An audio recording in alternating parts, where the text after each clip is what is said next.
sonido y arrancamos ya entonces con esta charla de liderazgo, de gestión de equipos de trabajo, en donde te podemos dar algunas pautas que te puedan servir. Antes de nada, yo no sé si alguno de vosotros ahora tiene equipos de trabajo, tiene subordinados. Levantáis la mano para que yo sepa más o menos hacia quién. Vale, tenéis algunos subordinados. ¿Alguien tiene más de 5 subordinados? En tu caso, ¿tienes algunos más? Muy bien, ¿más de 10? ¿No? Bueno, por ahí, vale. Pues vamos a arrancar entonces. Lo primero que me gustaría preguntarte, si estamos hablando de liderazgo, es conocer un poquito el perfil de personalidad que debe tener el líder, ¿vale? Entonces imagínate que quieres poner un anuncio en prensa y en ese anuncio en prensa que quieres poner, quieres buscar a alguien que sea líder. Entonces tendrás que buscar algunas características concretas de su personalidad. Entonces, si tratáramos de definir un perfil del líder, ¿qué características crees que deberían estar en ese anuncio de prensa? Busco una persona que sea, ¿cómo? Carismática. Por una parte, carismática. Vale. Eso es muy abstracto. ¿Qué es carismático? ¿Qué es una persona carismática? Tú pones eso, ¿quién de aquí es carismático? ¿Quién es poco carismático de aquí? Tenemos que ir a algo concreto. Venga. ¿Cómo? Seguro de sí mismo. ¿Y qué es una persona segura de sí misma? Que sabe lo que hace. Ahí. No se tiene conocimiento o lo que se tiene que hacer. Muy bien. Entonces, seguro de sí mismo, con autoconfianza, ¿no? Que le dices que vas a ir a la charla de Fernando y vas a llevar esa camiseta, ¿en serio? Esa camiseta, no te das cuenta que se te pega los michelines. Ponte la otra que te queda mejor. Ay, bueno, pues me pongo la otra, va, que me queda mejor, ¿no? Entonces, las personas que trabajan como líderes deben de tener autoconfianza. ¿Por qué? Porque reciben opiniones continuamente de los demás, ¿verdad? Entonces, en un nivel de 0 a 10, ¿cuánta autoconfianza tienes? ¿Cuánta capacidad de decir, confío en mí, confío en mis criterios? Soy capaz de soportar que 7 personas me digan que estoy equivocado y a pesar de eso pensar que puede ser buena idea. Porque como líderes vais a pasar por eso. Y si el grupo es más grande no van a ser 7, van a ser 70. ¿Qué nivel entre 0 y 10 tenéis de autoconfianza? ¿Más bien bajito? ¿Más bien alto? ¿Qué pensáis? De seguridad en vosotros mismos. ¿Se te nota cuando hablas que tienes autoconfianza? ¿Te lo nota el entorno? ¿Cómo es tu forma de hablar? ¿Titubeas así cuando te llevan la contraria? ¿Hablas de este tono? ¿Bajas la mirada? ¿Apartas la mirada cuando te llevan la contraria? Vale, entonces, autoconfianza, fundamental. ¿Qué más pondríais en ese anuncio de prensa? Asertiva. Vale, asertiva es también un concepto un poquito general. Si tuviéramos que ir al grano, ¿qué es asertivo? Que sepa pedir a los demás lo que necesita de ellos sin sentirse mal por la respuesta o el resultado que vaya a tener. Por ejemplo, Perfecto. es que no le voy a decir que no le puedo adelantar el sueldo este mes porque sé que le va a sentar, le va a afectar, ¿no? Vale. Se lo tienes que decir, se lo tienes que decir. Muy bien, perfecto. Repito yo para los de casa, ¿vale? Nos está diciendo entonces que si tienes que decir algo, aunque le siente mal a la persona, díselo, ¿no? Entonces la persona asertiva es aquella persona que no se siente culpable continuamente. Ay, qué mal me he sentado, que me ha pedido el día libre para ir a una boda del cuñado del primo de un amigo suyo que conoció en un crucero que hizo a las islas no sé qué, y claro, pues yo le he dicho que sí. Es el día de más trabajo de todo el año, pero le he dicho que le daba el día libre, ¿no? ¿Por qué? Porque te sabe mal. La frase esa de me sabe mal es de las frases que más estropean la vida a la gente. De verdad. Yo, cada vez que escucho eso en consulta, ay, lo hice porque me sabe mal. Digo, mira, que sea la última vez que dices esa frase y te va a ir la vida muchísimo mejor. Os lo garantizo a los que estáis aquí. Os lo garantizo. Si cogéis esa frase, la borráis, bien borrada, y si no la volvéis a decir nunca, vuestra vida será un poquitín más feliz, ¿vale? Llevo 17 años trabajando con esto y os garantizo que funciona muy muy bien eliminar esa frase. Entonces hemos dicho autoconfianza, hemos dicho asertividad. ¿Qué más destacáis? ¿Cómo? Resolutiva. ¿Por qué? ¿Qué es resolutivo? Eso es muy genérico. Esto es como... dime 3 cualidades tuyas. Pues es que mi primer trabajo fue de seleccionador de personal en Coruña, en A Coruña. Y todo el mundo me decía que tenía don de gentes. Digo, soy don de gentes, trabajo en equipo. Digo, muy bien. Y tus defectos es que eres demasiado responsable, ¿no? Eso también me lo sabía. ¿Qué es ser resolutivo de manera práctica, concreta? Vale, agilidad entonces a la hora de solucionar problemas. Entonces, piensas mucho rato antes de encontrar la solución, eso no es ser resolutivo. Llevas 4 meses teniendo miedos y tomas una decisión porque eso puede cambiar tu vida, puede irte mal, eso no es ser resolutivo, ¿vale? Entonces, ser resolutivo es tomarte el tiempo justo para tomar decisiones, ¿verdad? Y ahora mismo, todos los que estáis aquí, estáis queriendo tomar alguna decisión en vuestra vida, yo lo sé. Algunos de vosotros y de vosotras esa decisión además es importante. ¿Verdad? ¿Sí o no? Sí. ¿Y cuál es la decisión que estáis tomando? Dice, dilo, dilo. Ah, con valentía. Que valentía es otra de las cosas que entran aquí. ¿Qué decisión tienes que tomar hoy en día en tu vida? Ser un líder. Vale, está bien, ser un líder de tu equipo, muy bien. ¿Y otra cosa en tu vida personal? Sacar un proyecto, exacto. Y a lo mejor te da miedo sacar ese proyecto, ¿no? Entonces, ser resolutivo, ser ágil a la hora de tomar decisiones, pensar demasiado tiempo en esas decisiones, en hacerlas, te ancla, te ata. Mira, yo llevo desde los 23 años montando empresas. De hecho, la primera empresa la monté justo antes de terminar la carrera. Algunas se murieron y otras sobreviven. Si me dijeran, oye, ¿te arrepientes de algo? ¿Te arrepientes de las que se murieron? ¿Te arrepientes de haberlo hecho? Porque yo perdí pasta que te cagas, ¿eh? Mi cuenta llegó a 0 3 veces en mi vida. A 0, ¿vale? 3 veces. ¿Por qué? Por fracaso total. ¿Te arrepientes de algo? Lo que digo es siempre, sí, me arrepiento de una cosa. Me arrepiento de todo lo que he hecho, no haberlo hecho un poquito antes y un poquito más rápido. Porque si hay que fracasar, fracasa rápido. De hecho, es una de las cosas que le digo a los líderes. Vas a fracasar y vas a acertar. Los fracasos, fracasa rapidito. Y además joven. Las personas que estáis aquí, la mayor parte de vosotros y vosotras, tenéis a lo mejor una edad que ronda los 30 o por debajo de 30. Apuraros a fracasar. ¿Vale? Apuraros. Porque lo que os va a permitir luego crecer es decir, hostia, pues me equivoqué aquí. ¿Vale? Si tienes miedo es que no eres resolutivo, si tienes miedo es que te frenas, si tienes miedo es que te pones unas argollas aquí, se llaman argollas, esto que tienen los presos, con una bola así, si tienes miedo vas caminando despacito. Y al final vas a tomar las mismas decisiones pero 15 años más tarde. Y vas a ser una gran persona de éxito con 63. Entonces, disfruta el éxito cuando eres joven, porque eso te va a permitir pues también vivir muchas más experiencias. Entonces, ser resolutivo. Si tardas mucho en tomar decisiones, significa que es una de las habilidades que tienes que trabajar. ¿Y me decís alguna más? Pasión. ¿Perdón? Pasión. Pasión. ¿Por qué pasión? ¿Qué es pasión? Bueno, la pasión por lo que hace, pero se tiene que creer en lo que hace también. Exacto. Que te guste, ¿no? Están diciendo aquí, pasión, que te guste, que disfrutes, es verdad. Que vivas eso. Cuanto más lo vivas, mejor te va a ir, seguro. Lo transmites. Porque lo transmites. Y de verdad que a lo largo de todos estos años yo he visto que te puedes enamorar de cualquier cosa, de verdad. La gente se llena de pasión por su trabajo, llega a disfrutar. Hace unos 15 años me dijo un señor que trabaja en una empresa de azulejos, hacen fritas y esmaltes, que eso es, yo descubrí con lo que pintas los azulejos.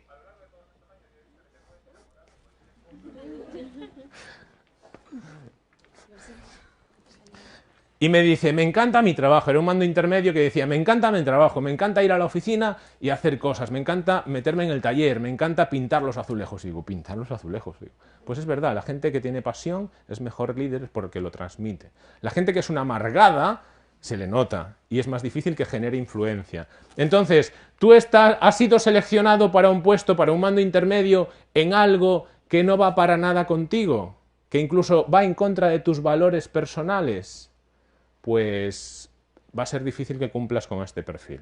Entonces mira un poquito dónde te metes, que vaya con tus valores, porque puedes tener éxito en casi cualquier cosa si va con tus valores, si te apasiona de verdad, si te llena las entrañas, si lo disfrutas. Entonces ese anuncio de prensa tendría que tener todas esas cosas, tendría que tener fuerza en carácter, tendría que tener disciplina, porque el líder es una persona disciplinada, el líder es una persona que no camina arrastrando los pies, es una persona que va ordenada, ¿vale? Una persona que le ves el calendar, el Google Calendar, y ves que tiene las cosas ordenaditas, ¿vale? Y que sabe además transmitir con habilidades de comunicación. Es verdad que hay líderes introvertidos y hay líderes extrovertidos, pero los líderes introvertidos y extrovertidos tienen que tener habilidades de comunicación. Saber comunicar una idea, saber transmitir una visión. Y eso se hace por tu tono de voz, eso se hace por cómo miras. Es muy difícil ser un líder si no tienes un contacto visual con tus trabajadores, si miras al suelo por costumbre, ¿vale? Entonces las habilidades de comunicación están muy detrás de ese perfil. Entonces valora si eres capaz de hablar delante de un grupo de 5 o 6 personas. Esta mañana a una de las chicas se le puso a temblar la voz cuando estaba en el curso por hablar delante del grupito, que éramos un grupito muy pequeñito. Si todavía no tienes muy desarrollada esa habilidad de hablar delante de 5 o 6 personas, es necesario que la trabajes, porque como líder te va a tocar transmitir ideas, a menos que trabajes toda la vida con un subordinado nada más, te va a tocar transmitir ideas. Entonces, la comunicación, ese es el perfil que desde mi punto de vista también debe tener un jefe de equipo. Y luego podéis orientaros, si queréis, hacia un liderazgo más autoritario, aunque dicen que está un poco pasado de moda, ¿no? Pero es el que se llevaba a lo mejor hasta los años 70 o 80. El liderazgo autoritario, como veis aquí, el director asume la responsabilidad máxima de los acontecimientos, el director señala en cada momento qué debe hacerse y las decisiones son tomadas por el director y no se consulta al equipo. O podéis optar por un liderazgo más democrático, en donde cada miembro tiene una función determinada de la que es responsable y en la que debe decidir. El director supervisa el trabajo, con lo cual la función tuya como director es más bien la de supervisar, y llega a decisiones tomando en consideración las opiniones del equipo, aunque finalmente es el director quien tiene que decidir. Puedes optar por eso, lo que tú quieras. A lo mejor tú tienes una tendencia más hacia un lado o hacia otro, a lo mejor te gusta una un poco más de otra. ¿Cuál te gusta un poquito más? ¿A ti te gusta un poco más el democrático? ¿A alguien le gusta un poco más el autoritario? ¿Alguien conoce a algún jefe o lo ha conocido que fuera un poco más autoritario? ¿Sí? ¿Forma parte de tu familia? ¿Forma parte de un entorno cercano? Es que normalmente suele ser así, normalmente suele ser un entorno más familiar. Bien, hoy en día se considera que tiene grandes perjuicios tener un liderazgo democrático, que tiene grandes perjuicios tener un liderazgo autoritario también, porque se considera que debes de tener un liderazgo en función de las personas con las que trabajas. Y las personas con las que trabajas habitualmente se dividen en función de dos elementos diferentes. Uno de ellos es la competencia y el otro de ellos es el interés. La competencia son los conocimientos que tienen en ese campo, lo que saben hacer en ese campo. La competencia es la experiencia, por ejemplo, que tienen previa, los conocimientos que tienen, la capacidad para resolver problemas, la capacidad para asumir responsabilidades, para cumplir fechas. Es decir, ¿en qué medida saben hacer el trabajo? Pero un trabajador también se divide en función de más o menos interés, al igual que se divide en más o menos competencia o conocimientos, más o menos interés. Y ahí tienes a trabajadores súper motivados que dicen, dime qué quiero hacer, como aquí Verónica, que está hoy con nosotros, y tienes a gente que no para, que llega a la oficina y dice, dime cosas, ¿no?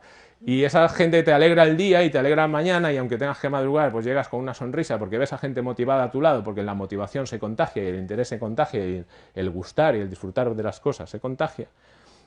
Entonces ahí tienes a gente con mucho interés y es la gente que tiene voluntad por asumir responsabilidades, motivación de logro, constancia, actitud hacia el trabajo, autonomía, seguridad en sí mismo. Entonces el liderazgo hoy en día es un poco lo que se conoce más como liderazgo situacional. El liderazgo situacional trata de ubicar a las personas dentro de una cuadrícula, como esa de ahí, en donde hay gente, por ejemplo, que está en 2. ¿Y cómo es la gente que está en 2? Tus trabajadores que están en 2, ¿cómo son? ¿Son gente qué?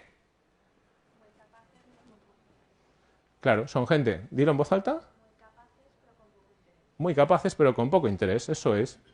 Es gente que sabe hacer muy bien el trabajo, que domina muy bien, que tiene muy buen trato con los clientes, por ejemplo, que resuelve muy bien las cosas, pero que no está interesado, que no está motivado. Esta suele ser la gente que lleva bastante tiempo en la empresa, que ve que no tiene un desarrollo profesional, que no está consiguiendo logros, o bien también que está pasando por problemas personales. Un divorcio, una enfermedad de un hijo, cosas así, ¿vale? Que también genera que la gente se baje a 2. Porque, aunque lo deseable sería que la gente supiera separar bien vida profesional y personal, hay muchos casos, muchísimos, en donde esto no es fácil. La gente que está en 3, ¿qué es? ¿Es gente que? ¿Muy? Eso es, muy motivada, pero que no es muy competente, ¿no?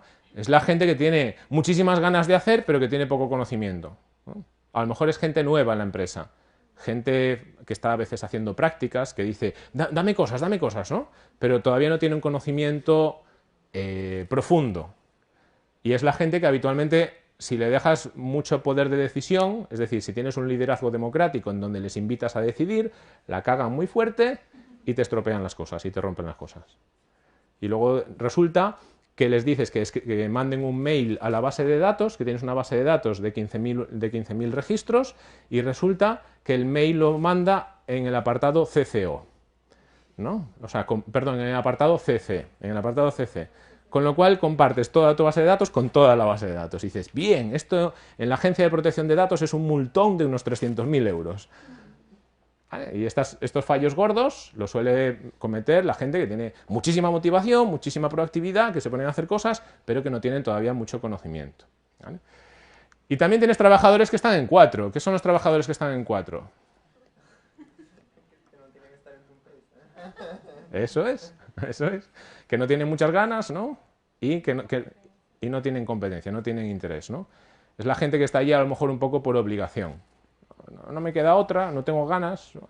Pues hay veces que tienes que aceptar a alguien porque a lo mejor es una persona que está estudiando una ingeniería y para sacarse algo de pasta, pues resulta que tú tienes una pizzería y está haciendo pizzas y esa persona dice, estoy amargado aquí haciendo pizzas, no me apetece nada, esto está lleno de harina, llego a casa que huele mi habitación a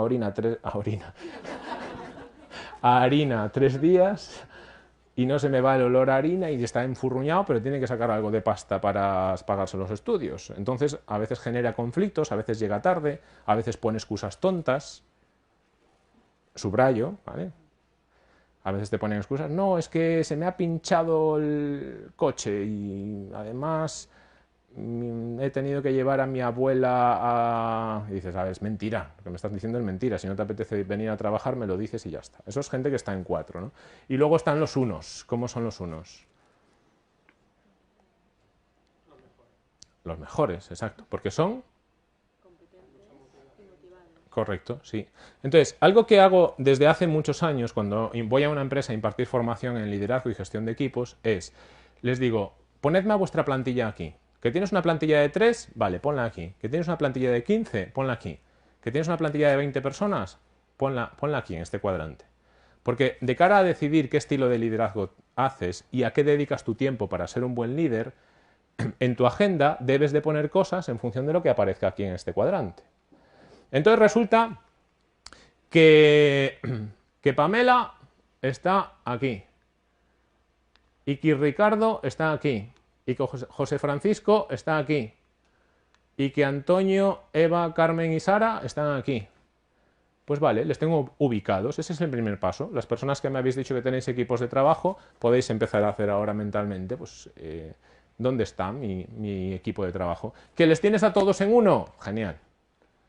Genial. ¿Que les tienes a todos en 4? Bueno, ahí falla algo, ¿no? Y luego pensad qué hacer con cada uno. ¿Qué es lo deseable que sería si veis esta gráfica? Si tú dices, yo quiero tener el mejor equipo del mundo, ¿sería qué? ¿Sería? Todos que pasen a 1, es decir, que el 3 pase a 1, que el 4 pase a 1 y que el 2 pase a 1. Es así, ¿verdad? Entonces lo que tienes que plantearte como paso 2, una vez los ubiques aquí en esta tabla, es ¿qué tengo que hacer para que el 3 pase a 1? Y establecer un cronograma de acciones concretas y específicas de actuación con el 3. Y eso es ejercer tu papel de líder. Establecer un cronograma de acciones concretas y específicas para los 3s, que pueden ser... ¿Qué le hace falta a los 3s? Correcto, competencias, formación y conocimientos, ¿no? Entonces, eso sería que a los 3s voy a establecer un programa de formación específica, pues todos los lunes de 8 a 10 me voy a centrar en esto y voy a elaborar un programa para enseñaros esto. Si es un equipo comercial, por ejemplo, todos los lunes de 8 a 10 voy a formaros en esto. Que no tienes por qué ser tú, porque tú eres el líder y si lo haces tú te está ocupando tiempo. Ojito, que un problema que tienen muchos líderes es de echarse siempre a la piscina y ocupar su tiempo. ¿Quién lo puede hacer? ¿Quién puede formar a los 3s? Exacto, los unos a lo mejor, ¿veis? Tenéis que buscar a lo mejor esas opciones. O a lo mejor el 2. ¿Qué pasa al 2 si le dices que forme a los 3s? Que en ese cronograma de formación que el 2 forme al 3. ¿Sabéis qué puede pasar? Eso, se puede convertir en 1 porque le estás motivando. Porque a los 2 cuando les das responsabilidades de formar a otra persona, a veces se motivan, les gusta, ¿vale? Porque enseñan cosas que saben y luego ven cómo otros las ponen en práctica. Entonces, al 3 le tenemos que dar formación pautada en mi agenda de líder para darle formación. A los 2 ¿qué les tenemos que dar? Motivación. ¿Y cómo les podemos motivar? Están haciendo aquí pasta, muy bien. Lo que pasa y yo veo es que el 2 puede sentir que si forma el 3 hay una competencia. O sea, está creando... Podría pasar que sientan que es una competencia, ¿sí? Ah, sí. Vale, podría ser, si al 2 le das pasta, a lo mejor le transformas en 1, porque la necesidad del 2 es pasta, puede ser. Aquí es difícil, ¿verdad? Aquí lo que tienes que hacer es lo que en psicología y en empresas se llama atender a las necesidades motivacionales, ¿no? Que, dicho de una manera concreta, porque esto es lo que viene en los libros. O sea, si tú lees un libro, te dice atender a las necesidades motivacionales.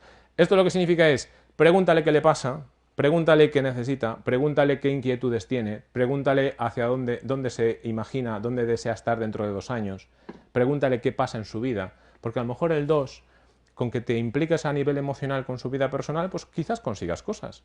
Con que le subas el sueldo 50 euros más, quizás consigas cosas. Con que le dejes salir del trabajo a las 6 de la tarde en lugar de a las 7, que es su horario de salida, a lo mejor consigues cosas. Porque a lo mejor tiene que ir a recoger al crío al colegio y resulta que salir a las 7 le viene fatal.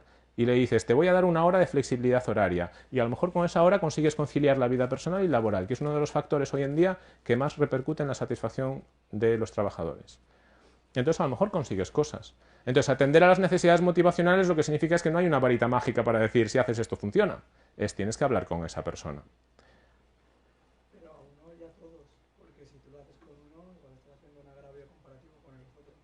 Claro, sí. Si le dejas que a uno sí entra a la hora que quieras, Claro. un margen, Sí, sí. el resto del equipo se puede cambiar.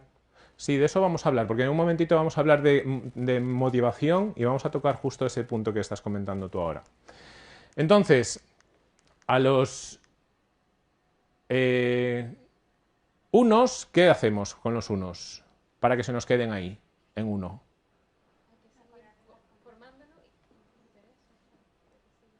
Vale, darles más formación, motivarles más. ¿Y qué podemos hacer para motivar más a un 1? Vale, más responsabilidad, mejora condiciones, ¿qué más? Reconocer su autonomía, perfecto. ¿Y qué más? Os falta la palabra mágica. ¿Qué es? A ver, ¿qué hacemos con los unos? Sí, va por ahí. ¿Hacer los líderes qué es? Dilo en voz alta, eso. Dilo, no, lo que has dicho tú. ¿Es? ¿Tú? ¿Qué has dicho? Delegar, no. Delegar puede ser a lo mejor la palabra mágica. Esto es la palabra mágica, es dirigir. Dirigir es dirigirles hacia un sitio en concreto para aumentar las competencias. A estos les buscamos dar apoyo. Y luego nos quedaban ahí los 4. ¿Qué hacemos con los 4?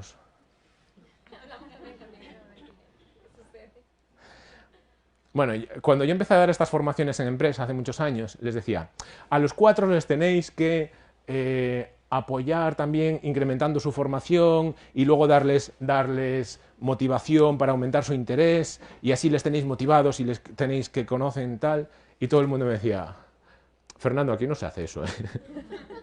Aquí eso no se hace. Digo, que sí, que es lo que viene en los libros, lo que estoy diciendo es lo que viene. Pues aquí eso no funciona, aquí... Digo, ¿qué hacéis? Pues aquí a los 4, a la primera de cambio les echamos. Y al cabo del tiempo, digo, pues va a ser tantísimas empresas las que me lo han dicho que a lo mejor hasta tiene razón la experiencia más que los libros. Y es verdad, con un 4 tienes la opción de darle oportunidades y oportunidades y oportunidades y ¿sabéis qué jefe da oportunidades y oportunidades y oportunidades y oportunidades? Esa es la respuesta que quería... Ahora, dale un aplauso, eso. Esa es la respuesta que quería encontrar. El que dice me sabe mal, exacto, sí. O el que es el padre del 4 también, ¿vale? O la madre del 4. Esa sería otra alternativa. Entonces, a los 4 puedes intentarles persuadir pero al final te vas a dar cuenta que es muy difícil motivar a una persona que no quiere estar ahí, que no sabe, que no tiene interés y que no quiere aprender. Entonces tienes que valorar también la opción de decir, si me puedo deshacer de ti, a lo mejor otra persona como mínimo va a entrar con cierto interés, sin que te sepan mal, ¿vale? Es tan importante alegrarte por contratar como saber despedir a quien no está cumpliendo con lo mínimo que se le exige, ¿no? O que se necesita. Entonces, cuando me están diciendo uno de los factores es motivar, vale, es verdad, es motivar. Entonces, elementos concretos que nos dice la psicología para motivar. Y aquí os voy a plantear un jueguecito, ¿vale? Un pequeño juego. En ese juego me gustaría que escribierais una historia. Como creo que no traéis bolígrafo y lápiz, bolígrafo y papel, podéis coger si queréis el móvil, porque a lo mejor tenéis un bloc de notas en el móvil, ¿vale? O ese grupo de WhatsApp que utilizáis para hacer la compra, porque es un grupo vacío, también podéis utilizarlo desde ahí. Entonces, yo os voy a pedir que elaboréis una pequeñita historia, ¿vale? Que tiene que ver con el tema que vamos a tratar aquí. La gente que nos está viendo desde casa, podéis hacer lo mismo. Coged un papelito para escribir y os voy a pedir que escribáis una pequeñita historia, ¿vale? Y la pequeñita historia, ¿lo tenéis ya todos y todas? ¿Sí? Vale. La pequeñita historia es... ¿Veis esta imagen? ¿No? Y yo te pregunto, la pregunta es, ¿qué ha pasado antes? ¿Qué ha pasado antes? Lo que se te venga a tu cabeza que responda ¿qué ha pasado antes? Lo escribes. Una frase, dos frases, pones lo que quieras que haya pasado antes.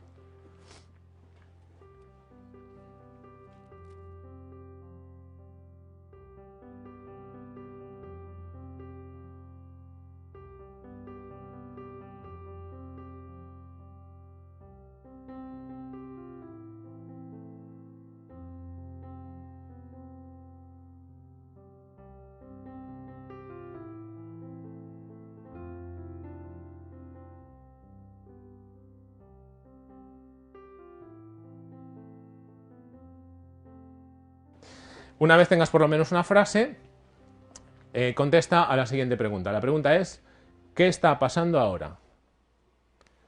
No anotes la pregunta, anota ya la respuesta directamente. ¿Qué está pasando ahora? Ahí.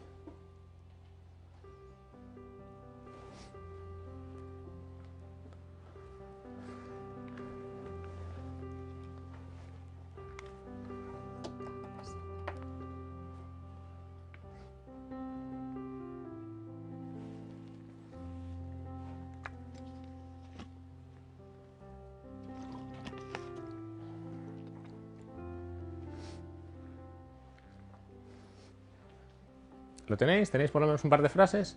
Y la última pregunta es, ¿qué va a pasar después? ¿Vale? Entonces, respondes a esa pregunta, ¿qué va a pasar después?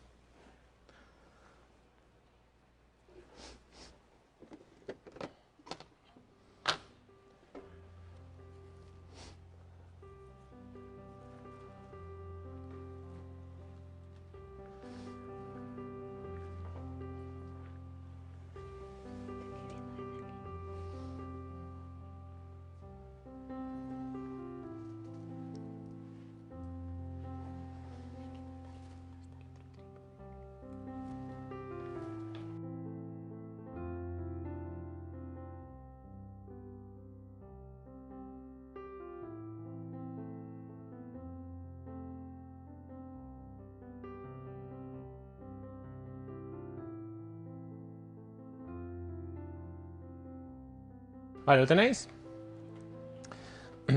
Ok, con que te pongáis dos frases puede servir. Bueno, ahora os digo, esta es una lámina de un test, ¿la conocéis a alguien? ¿Esta lámina os suena? ¿Os suena un test que se llama test de apercepción temática? ¿Lo habéis visto en clase? ¿Y no habéis visto las láminas estas? Vimos 6 o 7. Ah, vale, son otras. ¿Son a lo mejor esta de aquí? ¿Os suena un poquito más? ¿Puede ser? ¿No? Es que solo vimos 6 o 7. Vale, bueno. Esto es un test para valorar, la personalidad que desarrolló Murray hace ya muchos años, se llama test de percepción temática, pero lo utilizó para el ámbito clínico, es decir, para pacientes que podían tener algún tipo de trastorno, así que ahora veremos lo que habéis escrito y en función de eso sacamos conclusiones. Bueno, se utilizó para el ámbito clínico, para poder valorar la personalidad de una persona o los trastornos de una persona. Lo desarrolló Murray, pero años después McClellan lo adoptó para conocer los motivos de un individuo, es decir, lo que motivaba a una persona en cuanto a los resultados de esas imágenes, ¿vale? Aquí no os voy a pedir que lo escribáis, pero sí que te voy a pedir que pienses qué puede haber pasado antes en esta lámina. Las preguntas son las mismas. ¿Qué puede haber pasado antes? ¿Qué está pasando ahora? ¿Y qué va a pasar después? ¿Vale? Son un conjunto de láminas en donde se le preguntaba a la gente eso, que describiera la escena a nivel de antes, durante y después. Y en función de eso, McClellan, con el test de Murray, se dio cuenta que había tres tipos diferentes, o que podía clasificar a tres tipos diferentes de personas, que son las que hoy en día yo también me encuentro en las empresas, con este tipo de clasificación en función de sus motivaciones. Y decía, hay personas trabajadores a las que les va a motivar el lograr cosas, hay trabajadores que les va a motivar el poder es influir, y hay otras personas a las que les va a motivar la afiliación concreta, ¿vale? De una manera un poco más específica os detallo cada una de esas. Las personas con una alta necesidad de lograr cosas, necesitan tener éxito y buscan una retroalimentación positiva de su trabajo, prefieren trabajar solos o con personas de alto desempeño. El logro es más importante que la recompensa económica. La recompensa económica se observa como una medida del éxito y no como un fin en sí. Y según McClellan, es un buen líder. Sí, claro, sí, sin problema. Esta es la gente que para hacer trabajos en clase decís, yo prefiero hacerlo solo, profesora. ¿No? Dicen ahí atrás, esa soy yo, ¿no? Es la gente que a veces dice, yo si lo hago sola sé que lo hago bien. Si lo hago con otra gente ya depende un poco de la gente, ¿no? Entonces, McClellan decía, hay personas que tienen una necesidad de logro y es una necesidad fundamental. Fijaros que aquí el dinero no importa tampoco mucho, ¿vale? Y hay otras cosas que no importan mucho, lo que importan es lograr cosas, alcanzar cosas y todo lo que implique que yo he logrado cosas. Luego está la segunda, la persona con una alta necesidad de afiliación busca ser aceptada y evita el rechazo, trata de buscar cooperación y según McClellan mina la capacidad del gerente de ser objetivo y tomar decisiones. Esta es la gente que dice, me sabe mal. Porque ¿qué buscan? Buscan afiliación, buscan llevarse bien, buscan compañerismo, buscan colegueo, buscan que haya buen ambiente en la oficina. ¿Que llegas a las 10:30 y tu horario de entrada es a las 9?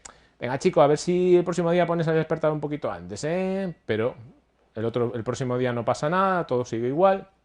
Y como tengo necesidad de afiliación, de buen rollito, de colegueo, pues no les digo nada, ¿no? Pero el ambiente es muy bueno. La gente dice, sí, es un jefe majete, ¿vale? Es un jefe agradable.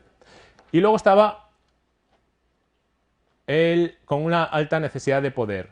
El que tiene una alta necesidad de poder tiene deseo de influir sobre otras personas, goza de competir con otras personas y es la gente que acaba ocupando habitualmente puestos gerenciales o de encargados o de gerentes. Si bien pueden no contar con las habilidades interpersonales necesarias. Esto es como, por ejemplo, algunos casos una situación hipotética, ¿no? Alguien que llega, por ejemplo, a presidente del gobierno y no tiene un buen nivel de inglés, ¿vale? Es gente que puede tener mucha necesidad de poder, pero eso no significa que tenga las habilidades necesarias para gestionar un equipo de trabajo, ¿vale? Y a veces pasa en las empresas y en otros entornos. Entonces, lo que te voy a pedir es que te pongas al lado de otra persona o otras dos personas, que hagáis grupos de 2 o de 3 y que hagáis lo que hacía McClellan. Que McClellan lo que hacía es tratar de intuir si por esas historias que escribía la gente de las viñetas, la persona tenía, o el trabajador tenía una más alta necesidad de logro, más alta necesidad de poder o más alta necesidad de afiliación. ¿Cómo lo sabía? Pues si la historia que estás relatando tenía que ver más con lograr cosas y lograr objetivos y alcanzar objetivos, tenía que ver con generar influencia sobre otras personas o tenía que ver con generar buen rollo con otras personas, de gustar, de agradar, de que haya buen rollito, ¿vale? Entonces, poneros junto a otra persona o a otras dos personas, haciendo grupos de 2 o de 3, quiero que le contéis vuestra historia a la persona y que la otra persona trate de adivinar si eso es más bien logro, poder o afiliación en función del contenido de la historia, ¿vale? Poneros si queréis vosotros 3. Pues sí, ponte con ellos dos.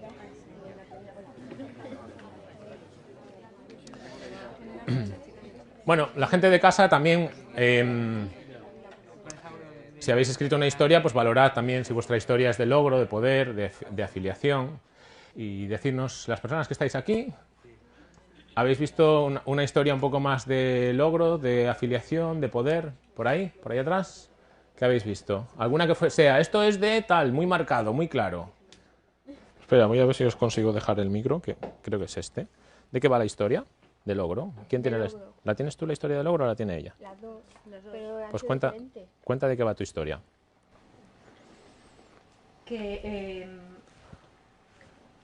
el niño, cada vez que toca el violín, le sale mal. Entonces está desesperado porque siempre le sale mal. Así que al final el niño pasa del violín y se va a ir a jugar porque ve que no lo consigue. Entonces no ha logrado lo que quería. Está ahí meditándolo y dice, pues como me sale tan mal, me voy a jugar. Vale, muy bien. Entonces es de logro y con frustración por no lograr, ¿no? Aquí sí que se ve de manera clara, entonces, el lograr cosas que no lo logro y me frustro y cambio de cosa. Muy bien. ¿Alguien más ha identificado claramente de logro, de afiliación o de poder? En tu caso, ¿es tu historia? ¿Sí? ¿Nos cuentas tu historia? Un niño quien sueña en convertirse en violinista comienza a estudiar y estudiar. Un músico importante le conoce y con él es capaz de exponer sus conocimientos. Este músico le invita a dar a conocer su música ante un público. En lo que está ocurriendo en la imagen, digo que el niño está mentalizándose que va a dar su primera actuación al público y está descansando antes de la actuación posterior. Y al final todo el público le aplaude, se siente un chico con suerte y exitoso ante la hazaña y el sueño cumplido y está muy orgulloso de sí mismo. Y su siguiente objetivo es ser un músico de prestigio que pueda transmitir sus ideas. Vale, muy bien. ¿Lo habéis visto aquí? ¿Poder? ¿Habéis visto logro? ¿Habéis visto afiliación?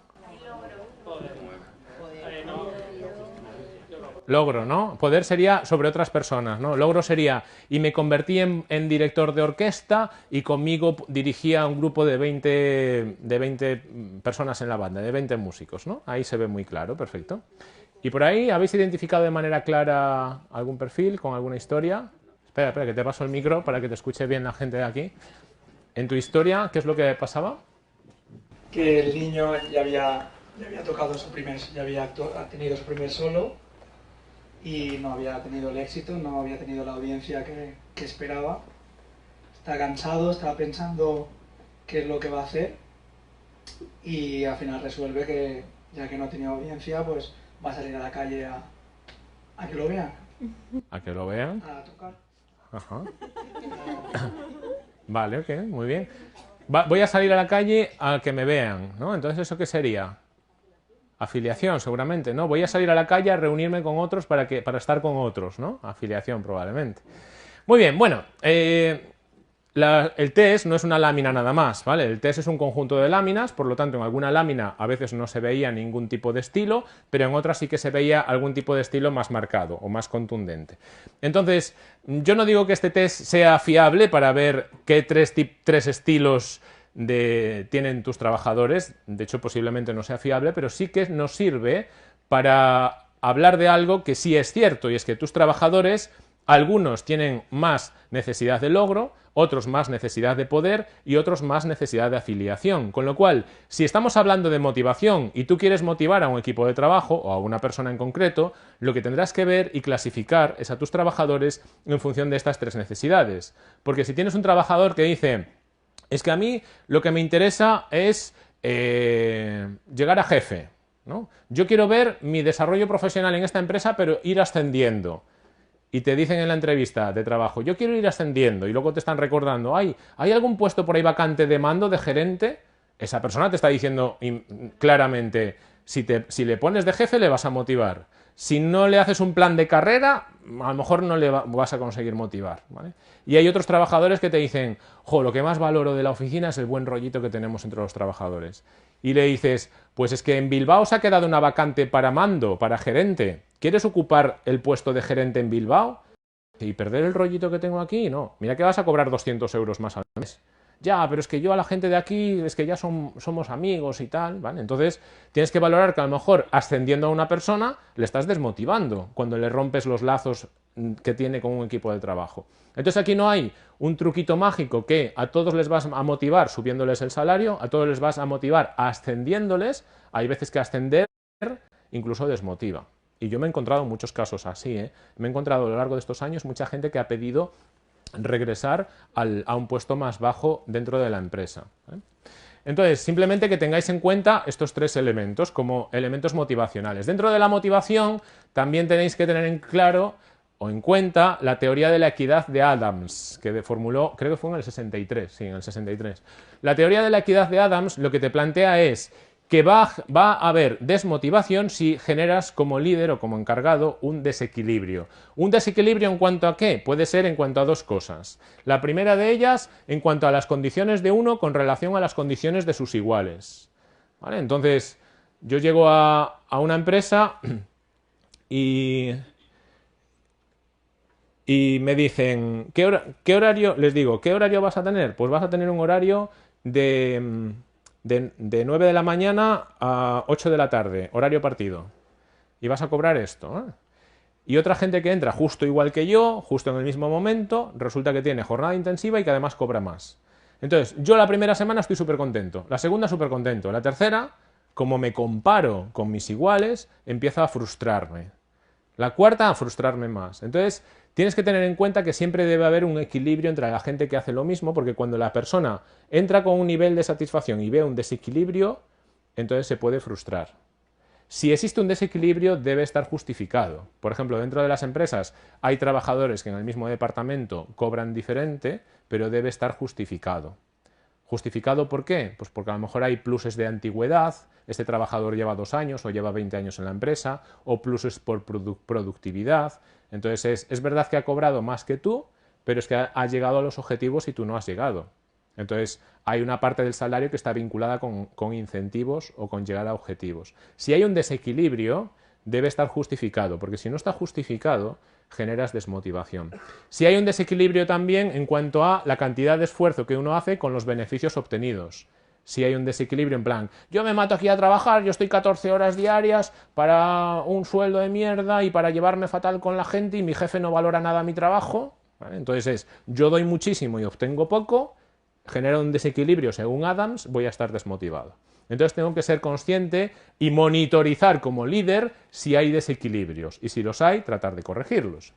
Y desde luego, como teoría principal de la motivación está la teoría del refuerzo de Thorndike y Skinner, que lo que nos dicen es que cuando una acción es recompensada tiende a repetirse con más frecuencia y cuando es castigada con menos, ¿vale?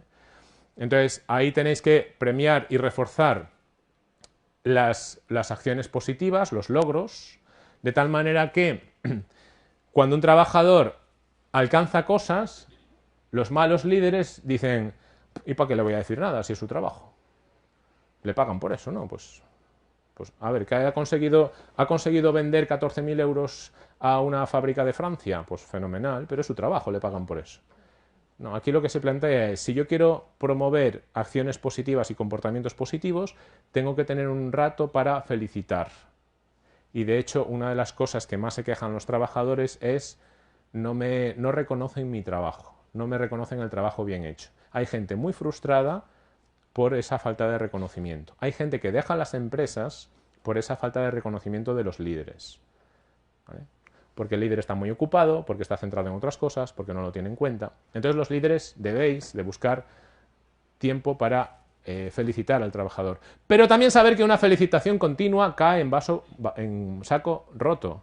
Una felicitación continua no tiene ningún sentido. Al igual que un castigo continuo no tiene ningún sentido. Lo ideal es dar feedback de la ejecución. El feedback de la ejecución es decirle a la persona de lo que hace que he visto que está bien y de lo que hace que he visto que está mal y formarla en aquello que esté mal. la mejor estrategia de motivación con diferencia es precisamente esa. Tener ratos para emitir feedback de ejecución, que pueden ser reuniones mensuales, puede ser una reunión de evaluación anual, evaluación del rendimiento, como tienen muchísimas empresas en plan sistemático en el calendario de los trabajadores, la evaluación del rendimiento, y ahí aprovechas para hacer este tipo de cosas. Y hay otras veces que se hacen evaluaciones semanales o incluso diarias, ¿vale? Pero que eso esté estructurado en agenda. Como líder debes estar preparado y preparada para gestionar el cambio, sobre todo porque vas a tener que plantear cambios a tu equipo de trabajo. Antes decíais, ser resolutivo, y es verdad, tienes que ser resolutivo. Y ser resolutivo es ser capaz de promover cambios. Y eso es una de las tareas más difíciles que vas a tener como líder, porque existe una resistencia al cambio enorme, grandísima. El generar cambios en tu equipo de trabajo, de partida, no le va a gustar a tu gente. Tienes que partir de esa idea de que no va a ser agradable. ¿Por qué? Pues os lo voy a demostrar de esta manera. Piensa en una habilidad tuya, alguna cosa que sepas hacer. La que sea, me da igual. ¿Qué sabes hacer? Cualquier cosa. Decidme una cosa que tú sepas hacer, algo sabes hacer, seguro. ¿Un? Publicidad online. Publicidad online. Vale, por ejemplo, ¿sabes hacer publicidad online cómo? Con Facebook. Con Facebook. O sea, sabes manejar los anuncios de Facebook, ¿no? ¿Siempre ha sido así? No, había un momento en donde no sabías y has querido aprender. ¿Aprender fue así y ya aprendes? ¿O es un poco...? Ojalá, ¿verdad? Es un poco costoso, ¿no? Es entender un proceso, ¿vale? Muy bien, entonces, en esa habilidad tuya, llega un momento en donde, en el inicio, eres lo que en psicología llamamos inconscientemente incompetente, ¿no? Fuiste una persona inconscientemente incompetente. Eso es, no sé que no sé hacerlo, no, es no sé hacerlo, pero no sé que no sé hacerlo, porque no te lo habías planteado, ¿no? Entonces es una fase de felicidad, eso esto de en la ignorancia está la felicidad, ¿no? Es una fase en la que no me pregunto cómo se hace porque no sé que no sé hacerlo.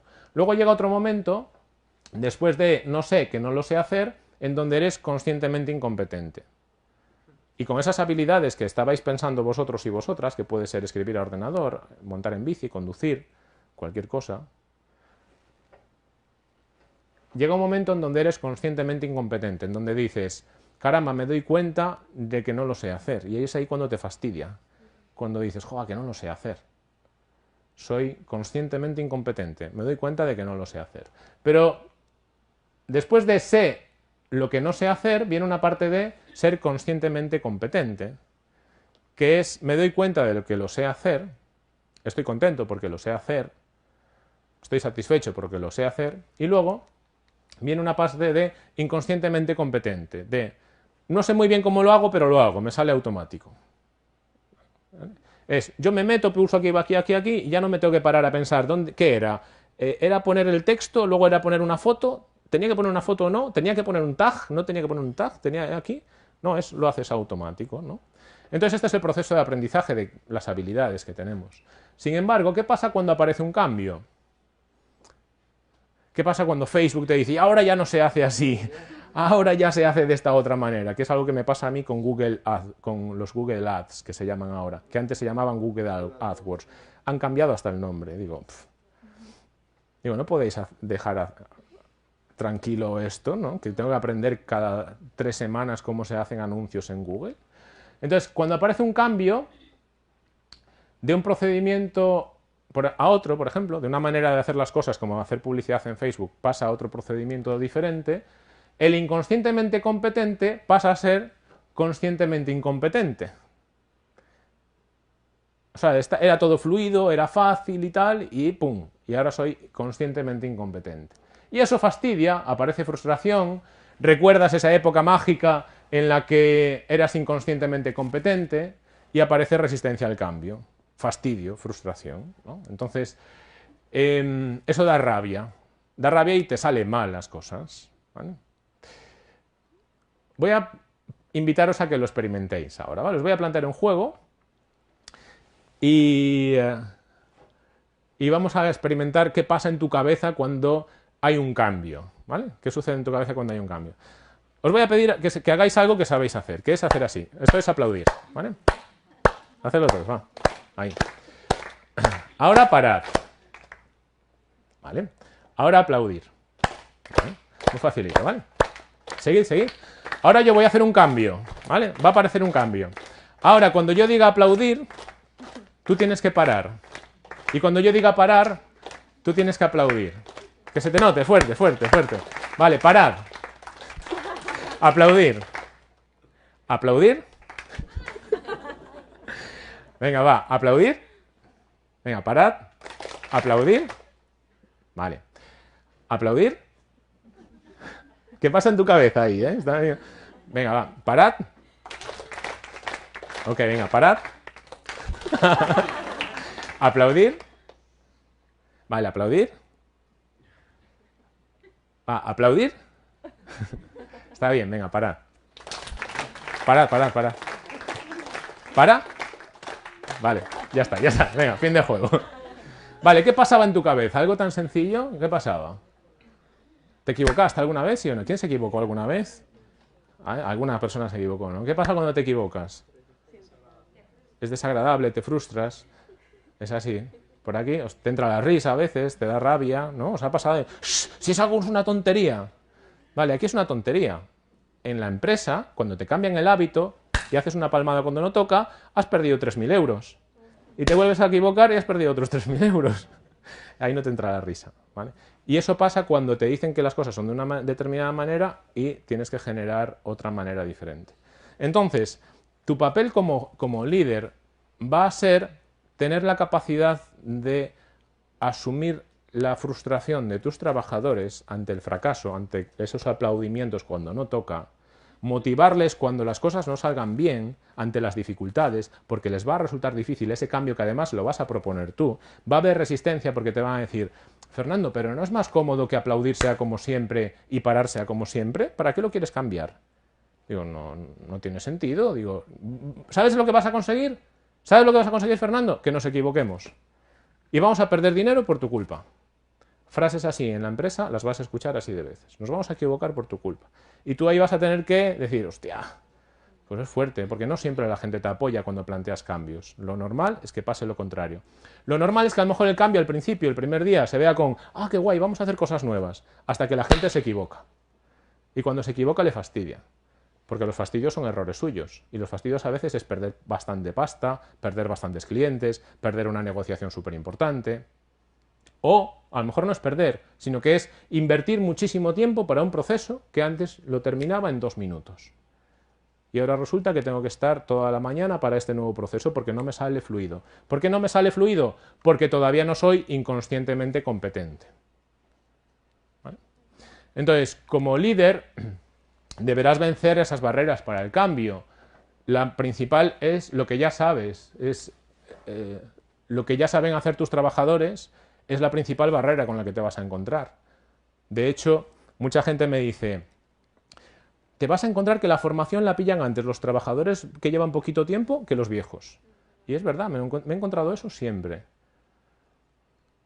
He impartido formación en una cadena, a una empresa nacional de cositas de regalos, de cositas así de estas de 1 euro, que son tipo regalos, y he tenido gente que llevaba más de 10 años en la empresa y he tenido gente que llevaba 2 o 3 meses.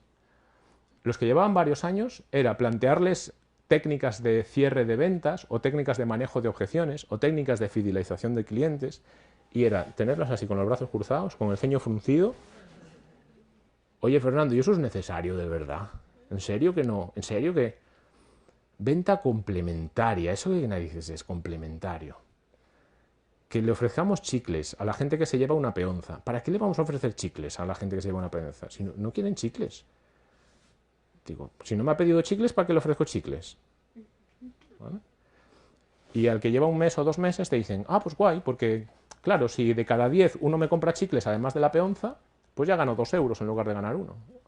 Y lo pillan un poco más rápido, porque no hay esta resistencia. Entonces, la principal barrera que te vas a encontrar es el obstáculo y hacer las cosas porque siempre han sido así. Ese también es el principal obstáculo. Entonces le contarás a tus trabajadores cuando te digan, es que siempre lo hemos hecho de otra manera. Entonces les dirás ese cuento de ese monje que en sus pláticas, para que los los seguidores no se distrajeran, había en las pláticas, en los discursos que hacía ese monje, había un gatito, por ahí por el medio, que les pasaba entre las piernas a los seguidores que estaban escuchando ahí el discurso del monje. Y para que no estuvieran distraídos, lo que decía el monje antes de arrancar el discurso es, por favor, atad al gato junto al árbol y así no os distrae. Y luego ya os doy el sermón en plan religioso y me escucháis todos perfectamente, ¿no? Y todo fue así, fenomenal, hasta que día tras día, pues antes de empezar el discurso, se buscaba el gato y se le ataba, ¿no? Y al día siguiente se buscaba el gato y se le ataba, con la intención, pues en definitiva, de que no molestase. Hasta que llegó un día que el monje se murió y su puesto lo ocupó otra persona y la otra persona dijo, por favor, atar al gato. Algunos días tardaron 20 minutos en encontrar al gato para atarlo y tenían que buscar al gato para atarlo. Un día el gato se murió, entonces ese nuevo monje dijo, por favor, buscar otro gato que hay que atarlo al árbol. ¿Vale? Entonces hay veces en donde las cosas en las empresas se hacen simplemente porque siempre han sido así. Y cuando esto te pase con tus trabajadores va a ser una barrera hacia el cambio, ¿vale? Y debes saber motivarles hacia las nuevas alternativas, hacia los nuevos procesos. Y lo que te va a ayudar también, y este es el último punto de la conferencia, es el trabajo en equipo y los propios miembros del equipo. Cuando quieres plantear un cambio, el trabajo en equipo va a fomentar que ese cambio se produzca, ¿vale? Y va a fortalecer la aceptación de ese cambio. Para fortalecer el trabajo en equipo, os voy a hablar de dos ideas concretas. Una de ellas es hacer un DAFO de equipo. No sé si sabéis lo que es o si lo habéis hecho alguna vez. ¿Os suena esto de DAFO de equipo? ¿Sí? ¿Lo habéis hecho alguna vez? Bueno, os lo comento. Un DAFO de equipo es una técnica que potencia la cohesión o la cercanía del equipo. Consiste en coger los equipos de trabajo, mejor si son equipos no muy numerosos, equipos a lo mejor de 3, 4, 5, 6, 8 personas, no muchas más de 8, si no va a ser muy largo. Y se hace de la siguiente manera. Coges un folio en blanco y escribes arriba de todo tu nombre, el nombre de cada trabajador, el tuyo como líder incluido. Y en esa hoja la divides, si es un DAFO completo, tienes que poner debilidades, amenazas, fortalezas y oportunidades. No nos vamos a meter en un DAFO completo porque es muy largo de hacer, pero sí que vamos a coger la D de debilidades y la F de fortalezas. Entonces yo en esa hoja que pone mi nombre, y este trabajador en su hoja que pone su nombre y este otro en su trabajador que tiene una hoja con su nombre, divide la hoja en dos partes y en una pone debilidades y en otra pone fortalezas. Y yo pongo las debilidades que yo creo que tengo en el equipo y las fortalezas que yo tengo en el equipo. Por ejemplo, mis debilidades son que sonrío poco y parece que estoy todo el día cabreado. Y mis fortalezas son que tengo muy buena visión de futuro y generación de estrategias.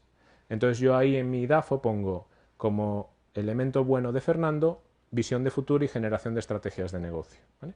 Y tú pones las tuyas y tú pones las tuyas como miembro del equipo. Luego lo que se hace es que esas hojas, si tengo a los trabajadores así en círculo, esas hojas ruedan una vez. Entonces a Monse le llega mi hoja y esa hoja que le llega a Monse pone Fernando. Y Monse tiene que poner alguna debilidad de Fernando y alguna fortaleza de Fernando. Y pone ahí lo que ella piensa personalmente, ¿vale? Luego sigue girando la hoja, otro puesto más, y a mí me llega la de un compañero. Y mi nombre va pasando por todos. Cuando llega a mí de vuelta, la hoja que me llega a mí con Fernando, yo tengo que leerla en voz alta y dar mi opinión sobre eso. Yo pongo, Fernando, fortalezas, no, debilidades, sonríe poco y parece que está siempre cabreado. Y digo, esta la he puesto yo. Otra debilidad, no es claro con las instrucciones que da. Entonces tengo que valorar eso, dar mi opinión. Digo, vale, pues puede que sí, puede que no, y tal, lo puedo poner en común. Y luego leo las fortalezas, ¿vale? Este es un método que cuando termina el ejercicio hace que haya una muchísima mejor comprensión de lo que piensa de ti todo el equipo y de lo que tú piensas de todo el equipo. Con lo cual cada persona tiene un área de mejora muy clara en la parte de desarrollo, en la parte de debilidades, y si quiere fortalecer la cohesión del equipo, en esa hoja le va a poner qué tiene que hacer esa persona para fortalecer la cohesión de ese equipo de trabajo en el que trabaja. Y las fortalezas le sirven para seguir potenciando aquellas cosas que su equipo aprecia de esa persona. Es una estrategia muy sencillita que podéis hacer, es bastante rápida también para equipos a lo mejor de 5 o 6 personas, en 1 hora, hora y media la tenéis hecha y genera una sensación muy positiva y además es buena estrategia para hacer anualmente con tu equipo para seguir desarrollándote tú y la fortaleza del equipo. Pero eso solo con el líder se hace. No, con todos, con todos. Se hace. Todos los miembros del equipo ponen su nombre y todos reciben un análisis DAFO. ¿Vale? Y la última historia, para concluir. La última historia para fortalecer el equipo de trabajo es una cosa que me pasó hace unos años cuando fui a una empresa a impartir una formación. Una empresa que está cerquita de Cheste, una empresa bastante grande. Y llegué un poquito antes y esa empresa me llamó mucho la atención porque cuando caminabas por los pasillos tenía pasillos larguísimos, larguísimos, larguísimos, larguísimos, larguísimos, todos con las paredes blancas y en las paredes había un montón de fotografías como esta, de fotografías de piñas, ¿no? Entonces había despachos en donde había más fotografías de piñas, había zonas de descanso en donde había más fotografías de piñas. Ibas caminando por ese pasillo largo y veías un espacio de trabajo con gente trabajando y eso, fotografías de piñas por todos lados, ¿no? Entonces me llamó bastante la atención y antes de dar el curso me hicieron las tripas.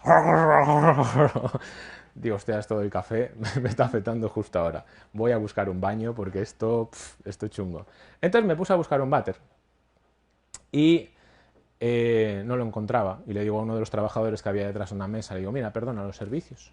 Me dice, sí, sigues por aquí por el pasillo, la segunda puerta que vas a ver que pone un triángulo, pues aquí en esta empresa triángulo es hombres y un cuadrado eran mujeres. De estas cosas raras que hacen en los baños para identificar hombres y mujeres. Entonces voy al baño, me siento en la taza del váter y justo antes de sentarme veo que quedaba una ración así pequeñita de papel higiénico. Bueno, uno que ya está ducho en ir a sitios así, a baños ajenos, antes de sentarse mira y quedaba un trocito así de papel higiénico y hostia, me han fastidiado aquí. Entonces vuelvo por ese pasillo larguísimo, larguísimo, larguísimo al lado de los carteles estos, vuelvo a preguntarle, le digo, mira, perdona, ¿el papel higiénico dónde está? Volvemos otra vez los dos, me dice, yo te enseño, volvemos los dos por ese pasillo, entramos por la puerta con el triangulito en la puerta y el mueble del lavabo tenía justo debajo unas cajoneras, entonces abría una cajonera y me dice, mira, el papel higiénico está aquí, digo, normalmente lo reponen las mujeres de la limpieza, pero si se acaba los trabajadores sabemos que está aquí guardado, ¿no? Entonces yo pensando en esa anécdota, mientras estaba ahí en el váter, digo, hostia, pues me fastidió un poquito, ¿no? Y luego salí y me acerqué a este chaval que me indicó dónde estaba el baño y le digo, oye, por curiosidad, ¿esto de las piñas qué es? Y me dice, pues nada, eso es una idea del jefe de la empresa, que estamos haciendo cursos de trabajo en equipo y nos ha dicho que tenemos que ser todos como una piña, tenemos que ser todos una piña en la empresa, ¿no? Tenemos que trabajar en equipo y tenemos que ser todos una piña. Y yo me paro a pensar y digo, ¿una piña? Digo, aquí no sois una piña, aquí cada uno va a lo suyo, aquí cada uno va a lo suyo. Porque aquí la última persona que utilizó el váter se dio cuenta que dejaba solo una racioncita de papel higiénico. Y el trabajo en equipo, como yo lo describo por lo menos, es de la siguiente manera. El trabajo en equipo es hacer cosas por tus compañeros, incluso aunque tus compañeros no sepan que has sido tú quien las ha hecho, beneficiar a tus compañeros incluso sabiendo que tus compañeros nunca van a saber que has sido tú quien ha hecho eso. Y desde luego con el papel higiénico no había sucedido eso. Con el papel higiénico sale del váter y como nadie va a saber que he sido yo quien ha dejado una racioncita nada más, pues me pongo en mi mesa de despacho a trabajar y si te he visto no me acuerdo.